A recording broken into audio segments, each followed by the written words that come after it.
کہ اللہ کے رسول صلی اللہ علیہ وسلم حضرت جابر بن عبداللہ رضی اللہ تعالیٰ عنہ روایت کرتے ہیں، فرماتے کہ مدینے میں ایک شخص وفات پا گیا اور ہم نے اسے غسل دیا اور ہم نے اس کو خوشبو لگائی اور ہم نے اس کا جنازہ اٹھایا اور ہم لے کر در اقدس پر حاضر ہوئے اور ہم نے اللہ کے رسول صلی اللہ علیہ وآلہ وسلم سے عرض کی کہ حضور آپ جو ہے وہ میت کا جنازہ پڑھا دیجئے۔ صحابہ کی عادت کریمہ تھی کہ وہ پہلے حضور کی خدمت میں حاضر ہوا کرتے۔ اللہ کے رسول صلی اللہ علیہ وسلم ساتھ چل پڑے تو صحابہ فرماتے ہیں چند قدم حضور چلے تھے کہ محبوب علیہ السلام رک گئے اور حضور نے پوچھا کہ کیا کوئی مرنے والے پر قرض باقی تو نہیں ہے؟ تو صحابہ نے بتایا کہ حضور اس کے اوپر قرض باقی ہے۔ تو حضور میں کہ پھر تم جنازہ ادا کر لو، میں جنازہ نہیں ادا کروں۔ اتنی بات ارشاد فرما کے حضور واپس پلٹ کے حضرت ابو قتادہ رضی اللہ تعالی عنہ وہ بھی مجمع میں موجود تھے تو ان کو سخت پریشانی ہوئی کہ چند پیسوں کی وجہ سے یہ اتنی بڑی سعادت سے محروم ہو رہا ہے، تو انہوں نے بڑھ کر آگے صحابہ سے کہا کہ اس شخص کا قرض میں ادا کروں گا۔ وہ کتنا قرض تھا؟ 2 درہم۔ حضرت ابو قتادہ رضی اللہ تعالیٰ عنہ نے ذمہ داری لے لی۔ صحابہ پھر حضور کی خدمت میں آئے اور عرض کی کہ حضور ابو قتادہ نے کہا ہے کہ وہ یہ قرض ادا کر دیں گے، لہٰذا کرم فرمائیے آپ خود آ کر جنازہ پڑھا دیجیے۔ حضور میں ابو قتادہ کو میرے پاس بلاؤ۔ وہ حاضر خدمت ہوئے تو حضور میں ابو قتادہ یہ قرض تم ادا کرو گے؟ عرض کی حضور میں ادا کروں۔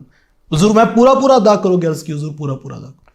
پھر فرمایا کہ ابو قتادہ کیا قرض خواہ یہ قرض تم سے اب طلب کرے گا؟ میت کے ذمے اب کوئی قرض نہیں ہے، میت بری ذمہ ہے۔ انہوں نے کہا جی حضور وہ قرض میرے سے مانگے گا اور میں ہی ادا کروں گا۔ آقا کریم علیہ السلام تشریف فرما ہوئے اور حضور علیہ السلام جلوہ فراز ہوئے اور آقا کریم علیہ السلام نے جنازہ پڑھا دیا۔ جنازہ کی تدفین مکمل ہوئی، صحابہ اٹھ کے گھروں کو چلے گئے۔ صبح حضرت ابو قتادہ رضی اللہ تعالیٰ عنہ اللہ کے رسول صلی اللہ علیہ وسلم کی خدمت میں حاضر ہوئے۔ جیسے ہی ملاقات ہوئی تو حضور نے فوراً پوچھ لیا ابو قتادہ وہ کل والے قرض کا کیا بنا؟ تو عرض کی حضور وہ کل ہی تو وفات ہوئی ہے، یعنی ابھی 1 دن تو محبوب گزرا ہے، تو مطلب یہ تھا کہ میں ادا کر دوں گا۔ لیکن حضور نے فوراً پوچھا کہ ابو قتادہ وہ کل والے قرض کا کیا بنا؟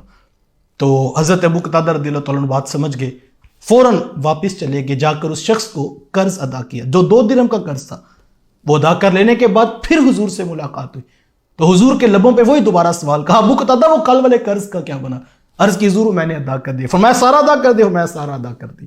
حضور فرمایا کہ الان بردت علیہ جلدہ، فرمایا کہ ابو قتادہ اب اس شخص کی جلد ٹھنڈی ہو گئی ہے۔ میں اور آپ اپنے اندر اتر کر دیکھیں ہم کس جگہ پہ کھڑے، کوئی لاکھوں کا قرض نہیں تھا، 2 درہم کا قرض تھا اور محبوب علیہ السلام 2 دن تک اس قرض کی ادائیگی، ایک صحابی نے کہا ہے کہ حضور میں ادا کر دوں گا۔ حضور نے صرف اتنی بات پر نہیں بلکہ دوبارہ پوچھا تھا کہ یہ ذمہ داری لیتے ہو؟ میت بری ذمہ ہے؟ عرض کی حضور میت جو ہے وہ بری ذمہ ہے۔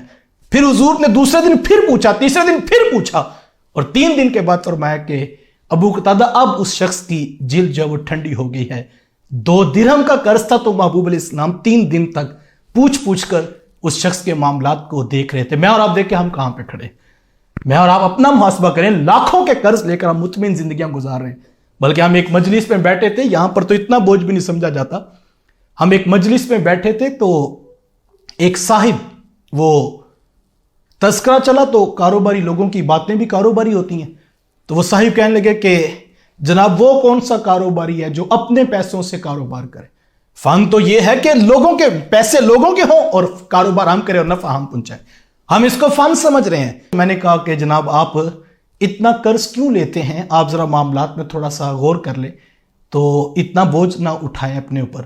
تو وہ کہنے لگے کوئی ٹینشن نہیں، اتنی کمپنیوں سے کام کرتے ہیں، پیچھے سے اولاد کے لیے اتنا کچھ بنایا، اولاد دیتی رہے گی۔ تو میں نے کہا کہ آپ زندہ سانسوں کے ساتھ قرض اپنی جیب سے دینے کے روادار نہیں، جو لیا آپ نے ہے، اور یہ امید کریں کہ آپ کی اولاد آپ کے مرنے کے بعد آپ کا قرض جو ہے وہ اتارے گی، تو یہ کبھی نہیں ہوگا۔ اتنا بوجھ نہ اٹھائیں، بوجھ اتنا ہی اٹھائیں جو میں اور آپ نبھا سکیں۔ نبی رحمت صلی اللہ علیہ وسلم کے صحابی ہیں حضرت سعد بن اطول رضی اللہ تعالیٰ عنہ، ان کا بھائی جب وصال کر گیا اور حضور میں سعد بن اطول تیرے بھائی کو روک لیا گیا ہے۔ اللہ اکبر، یعنی آخرت کے معاملات کو میرے حضور دیکھ رہے تھے، تو حضور میں تیرے بھائی کو قرض کی وجہ سے روک لیا گیا۔ تو عرض کی حضور میرے بھائی نے 300 درہم جو ہے وہ ترکہ چھوڑا ہے اور ان کے بچے چھوٹے چھوٹے ہیں اور میں ان کے اوپر یہ خرچ کرنا چاہتا ہوں، تو حضور میں نہیں پہلے قرض ادا کرو۔ پھر وہ صحابی گئے اور انہوں نے جا کے سارا قرض ادا کر دیا۔ تو حضور کی خدمت میں آئے تو حضور فرمایا کہ قرض ادا کر دیا، عرض کی حضور قرض ادا کر دیا، صرف 2 درہم رہ گئے ہیں اور وہ ایک عورت کے ہیں اور اس کے پاس گواہ نہیں ہے۔ جب اس کے پاس گواہ نہیں ہے تو اس کے بنتے نہیں، میں نے وہ نہیں دیے، تو حضور میں وہ بھی سچی ہے، اس کا بھی قرض ادا کر دو۔ 1 درہم کا قرض میرے حضور چاہتے ہیں کہ میرے کسی صحابی کے اوپر بوجھ نہ پڑے، اور اللہ کے رسول صلی اللہ علیہ وسلم خود جو ہے وہ 1 درہم کے اوپر امت کو پیغام دے رہے ہیں۔ یہ پیغام امت کے لیے باتیں تھیں، لیکن ہم دیکھیں ہم کس جگہ پہ اوپر کھڑے ہیں۔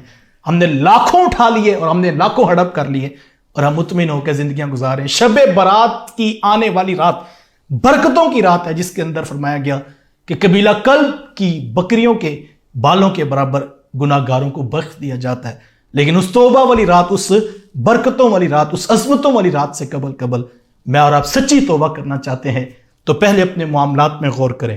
اپنے بہن بھائیوں سے شروع کیجئے، اعز و اقربا سے شروع کیجئے، ماں باپ، یہ تو باقاعدہ علماء نے اس بات کو گنوایا، احادیث رسول میں آتا ہے کہ جس شخص کے ماں باپ اس سے ناراض ہیں، حضور میں جہاں اتنی رحمتیں برس رہی ہیں، ماں باپ کے نافرمان کو اس برکتوں والی رات سے بھی کچھ نصیب نہیں ہوگا۔ تو میں اور آپ اگر کسی کا 1 روپیہ بھی اگر ہمارے پیسے میں شامل ہے، ہمارے کاروبار میں شامل ہے، تو میں اور آپ اس کے اوپر بار بار غور کریں، اور سچی توبہ کا تقاضا یہ ہے کہ میں اور آپ اپنے عمل کا محاسبہ کر لیں، اور جب وہ ہم ادا کر لیں، حقوق العباد کے معاملات تلافی ہو جائے، لین دین ختم ہو جائے، تو پھر ہم جب توبہ کریں گے تو یقیناً اللہ کی رحمتیں منتظر ہیں۔ اللہ تعالیٰ مجھے آپ کو کامل توبہ کا رستہ اختیار کرنے کی